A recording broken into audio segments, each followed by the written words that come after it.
Hello, welcome to the podcast. Today we have Gaurav, who is from Business School of Berlin, and he's just graduated some time ago from his university. So he'll be having with us talking about today's issue with all the university. Thank you so much for giving me this chance. We're going to ask them a question which is related to today's scenario. Gaurav, welcome to the podcast. Thank you so much. How are you doing today? Perfect. Super. So Gaurav, to start with, बहुत सारी news आ रही हैं, बहुत सारी खबरें आ रही हैं कि बर्लिन में कुछ प्राइवेट यूनिवर्सिटीज़ में कुछ बच्चों को डिपोर्ट किया जा रहा है। तो क्या यार ये सब क्या चल रहा है? देखिए, ये मैंने भी पढ़ा है। मोर देन 300 स्टूडेंट्स को लेटर आया है। पर्सनली भी मैं 2-4 से उनके कांटेक्ट में हूँ।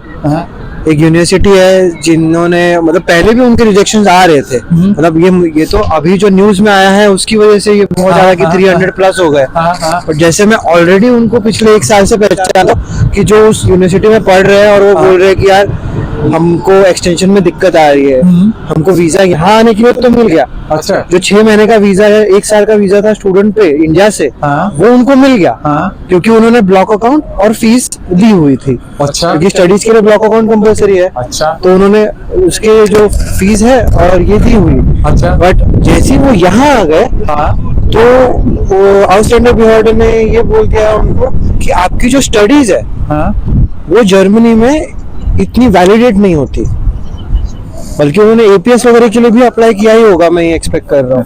क्योंकि एपीएस के बिना अभी वो लोग यूनिवर्सिटी में एनरोल नहीं कर रहे हैं। बट अभी उनके ऐसी दिक्कतें आ रही है। पहले कहीं लिखा हुआ नहीं होता कि क्या क्या उनको कंडीशंस हैं, क्या कॉन्ट्रैक्ट या ऐसा भी ऑफर लेटर में नहीं बना होता कुछ भी? देखिए, ऑफर लेटर में तो सिर्फ यही दिया जाता है कि यूनिवर्सिटी में आपको ऑफर मिल चुका है, आप स्टडीज कर सकते हैं। अच्छा, और मैं वही बोल रहा हूँ कि ये जो यूनिवर्सिटी है ये पहले से ही रेड लिस्ट में थी। तो पहले से हाँ, वो लोग रेड लिस्ट में पहले से ही थे। ओके। बट जैसे उन्होंने जो रिक्वायर्ड एक्शंस है वो यूनिवर्सिटी ने नहीं लिया, और जो कि प्राइवेट यूनिवर्सिटी है, तो उसकी वजह से वो वैलिडेट नहीं हो पा रहा जर्मनी में।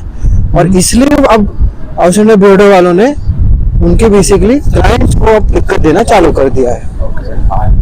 ये तो लेकिन बहुत ही बहुत मुश्किल है उन बच्चों के लिए जो ऑलरेडी इंडिया से यहाँ आ चुके हैं और बाकी कंट्री से भी आ चुके हैं। बिल्कुल। अभी जैसे एक पर्सन जो है उन्होंने लोन लिया हुआ है, उन्होंने बोला कि ऑलरेडी हमने लोन लिया हुआ है क्योंकि ब्लॉक अकाउंट और जो फीस की उन्होंने सोचा था यहाँ आने के बाद काम करेंगे, उनका काम चला गया।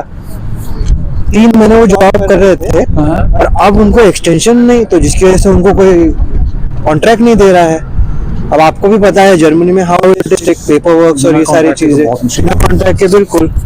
तो गौरव एक बात बताओ, तो जैसे कोई वेबसाइट या फिर ऐसा कुछ कोई लेट्स से गवर्नमेंट रेगुलेटेड कोई इंफॉर्मेशन सेंटर है जिससे हम पता लगा सकते हैं कि कौन सी यूनिवर्सिटी रेड फ्लैग है, कौन सी यूनिवर्सिटी ठीक है या प्राइवेट ठीक है?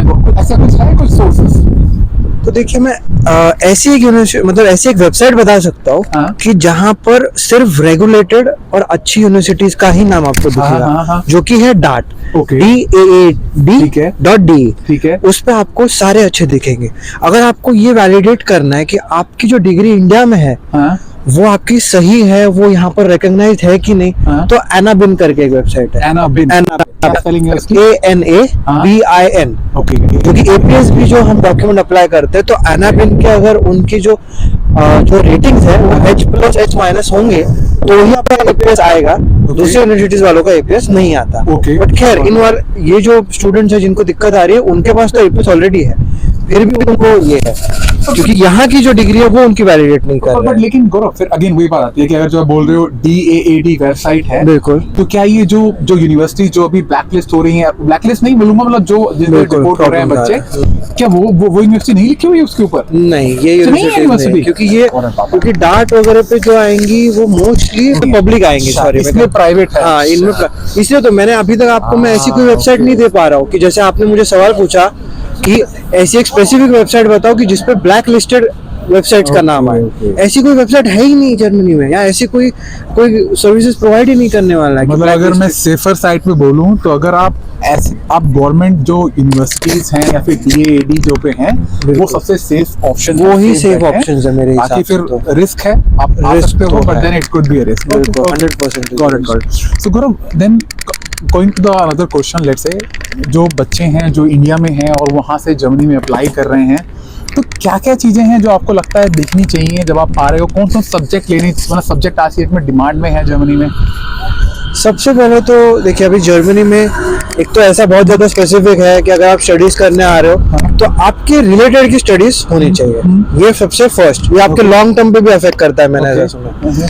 तो अगर आपने इंजीनियरिंग मतलब स्टेम से करी है तो आप फिर उन फील्ड्स में जा सकते हो। अगर आप बीबीए एडमिनिस्ट्रेशन वगैरह से करिए तो आप फिर एमबीएस वगैरह में ही जा सकते हो। और एमबीएस में मोस्टली मैं कहूँगा कि प्राइवेट यूनिवर्सिटीज का ही नाम ज़्यादा है। Okay okay. पब्लिक यूनिवर्सिटीज बहुत ही कम है। Okay. Because they don't have that much of options only. क्योंकि टेक्नोलॉजिकली साउंड है कंट्री, तो उन्होंने हमेशा से उन्हीं लोगों को ये देने की कोशिश करी है कि जो इनोवेशन पे फोकस करे, जो इंजीनियरिंग पे फोकस करे, जो बेसिकली मशीन्स या बेटर हमारी लाइफस्टाइल बना सके। तो वो इन्हीं चीज़ों पे ज़्यादा फोकस करते हैं। तो उसकी वजह से इट इज़ वेरी हार्ड कि हम ऐसा बोल पाए कि एग्जैक्ट कोई सही या गलत ब्लैक लिस्ट यूनिवर्सिटी। बट हाँ, डार्ट एक बहुत अच्छी वेबसाइट है। Okay, good to know. और सब्जेक्ट सिलेक्ट करना, मुझे ऐसा लगता है अगर किसी ने 1 साल भी काम किया है ना इंडिया में, जैसे मैं बहुत से लोग हैं कि जो स्टडीज करके तुरंत आ जाते हैं, ठीक है, उनके लिए बड़ी दिक्कत है। ओके। बट अगर कोई स्टडीज करके 1 साल से लेके 5 साल तक भी काम करता है,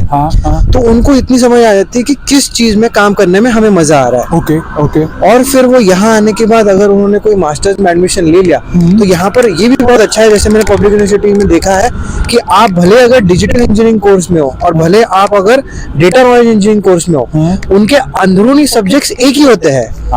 ओके ओके। उनकी जो मैंडेटरी सब्जेक्ट्स है पब्लिक यूनिवर्सिटीज में वो फिक्स रहेंगे। बट अगर मैंडेटरी 2 सब्जेक्ट्स है तो बाकी के जो 4 सब्जेक्ट्स उनको कवर करने हैं वो एक दूसरे के एक्सचेंज कर पाते हैं, जिसकी वजह से उनकी नेटवर्किंग भी बढ़ती है। Okay okay.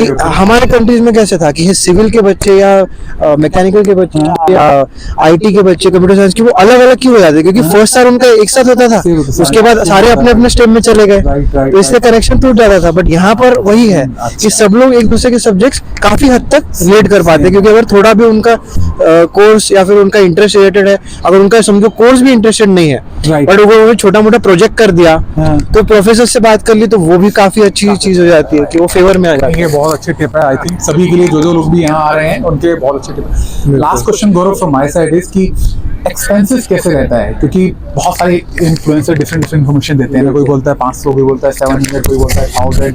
आपका एक्सपीरियंस भी रियल एक्सपीरियंस है अभी, तो कितना लगभग खर्चा रहता है एक मतलब महीने का जो आपको एक्सपेंस चाहिए रहता है यहाँ पे?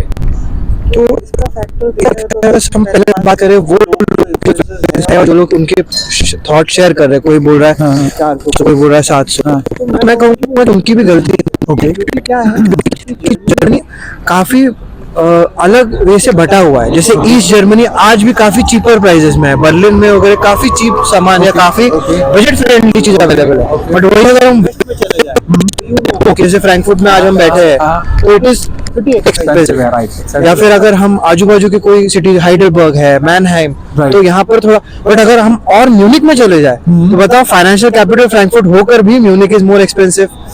तो वो उनकी हर एक की अपनी अपनी ये है, पर्सनल एक्सपीरियंस के हिसाब से स्टोरीज बताते हैं। बट अगर मैं कहूँ ऑन एन एवरेज जर्मनी में monthly as a student 500 to 600 euros is more than enough. Okay, 500 to 600, हाँ 500 700 भी मैं कहूँगा कि हाँ फिर तो बहुत अच्छी रह पा रहे हैं। पर्सनल का रूम हो सकता है शेयरिंग में। I think that's a very good information, क्योंकि फूड के लिए तो 200 euros is more than enough. बच्चे पार्ट टाइम करते हैं तो उसमें भी काफी सारी चीजें हो जाती है। Okay okay, no I think ये बहुत अच्छी इन्फॉर्मेशन थी, और खासकर जब आपसे, क्योंकि आपने अभी थोड़े टाइम पहले ही अपना यूनिवर्सिटी से मास्टर्स किया है, तो I think this information are very very important for all the viewers. Thank you so much for your knowledge. But I think one thing is very clear, but I learned from today's discussion that जो एक कहावत है India में कि risk है तो इश्क है, रिस्क है तो इश्क है, पर मुझे लगता है कि ये चीज जर्मनी में फॉलो नहीं होती। अगर थोड़ी सी मॉडिफाइड तरीके से है, तो अगर आपको रिस्क लेना है तो कैलकुलेट करना पड़ेगा रिस्क को, उस रिस्क के अकॉर्डिंगली आप उस हिसाब से प्लान करके आ सकते हो। ये तो बात सही आपने कही, क्योंकि काफी सारी चीजें हैं कि जो आपको एक बार समझ आ गए फिर आपके माइंड में वो बैठ जाता है, फिर आपको इजी हो जाता है। बट आपको वो समझना है सिस्टम को। करेक्ट, आपको समझना है कि वो प्रोसेस कैसे काम करती है। समझ गया। हमारे यहाँ पर भी ये सिस्टम है, बट काफी सारे लोग उस पे अमल नहीं है, करते। उसकी इतनी फॉलो नहीं हो रही है, सही बात है, सही बात तो उसकी वजह से भी लोग थोड़े कंफ्यूज रहते हैं। बट ऑफ कोर्स हम लोग और आप हाँ। जैसे लोग है कि हाँ। जो लोगों को इतना ज्यादा इंफॉर्मेशन प्रोवाइड कर रहे हैं, लोगों के जो प्रॉब्लम्स है वो सॉल्व कर रहे हैं, तो वो भी हमको काफी हेल्प होता है। Right. जैसे मैं भी आपकी वीडियोस देखता था, हाँ। तो मुझे भी पर्सनली काफी ज्यादा इंस्पायरिंग होता था। तो वो मैं जरूर कहूँगा कि आप जो भी कर रहे हैं सोशल लाइफ के लिए, लोगों की सेवा के लिए, ये बहुत बढ़िया काम है, और प्लीज आप करते रहे, क्योंकि परफेक्ट। आपसे हमें मोटिवेशन मिला है और Thank you. बहुत सारे लोग उनकी वजह से मोटिवेट हो रहे होंगे। Thank you, Gaurav. Thank you again. Thank you once more Thank you time so much for your for your time. time. Thank you.